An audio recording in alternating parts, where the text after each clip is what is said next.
در یک پایگاه نظامی روسیه در شهر گیومری ارمنستان مراسم کشایش اولین مجسمه میخائیل کلاشنیکوف دایر شد.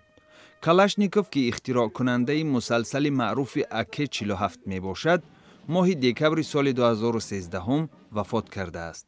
فکر بنیادی مجسمه کلاشنیکوف رو یک صاحبکار ارمنی مقیم شهر سنت پترزبورگ روسیه مطرح کرده است.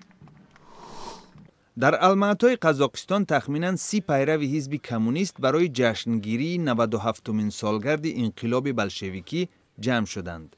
آنها از تشکیل اتحاد گمرکی اوراسیا که از روسیه، بلاروس و قزاقستان عبارت است، پشتیبانی کردند. کمونیستان قزاق همچنان کشورهای غربی را با ایجاد بحران اخیر اوکراین متهم نمودند. در شهر دوشنبه رئیس پایتخت تاجیکستان محمد سعید عبیداللهیف با والی شهر سنت پترزبورگ گیورگی پالتافچنکو ملاقات کرد. در عرفه آغاز روزهای سنت پترزبورگ در دوشنبه که برنامه مفصل فرهنگی را در بر میگیرد، دو رهبر سازش درباره تحکیم روابط سنت پترزبورگ و دوشنبه به امضا رسانیدند. در شهر شمال و غربی پیشور پاکستان یک گروه خرد نصرانی ها گردهمایی اعتراضی تشکیل کرد. 4 نوامبر در شهر لاهور این کشور یک جفت پیروان دین نصرانی به قتل رسیده بود. آنها را با اتهام بی‌حرمتی به قرآن تا مردن لطوکوب کردند.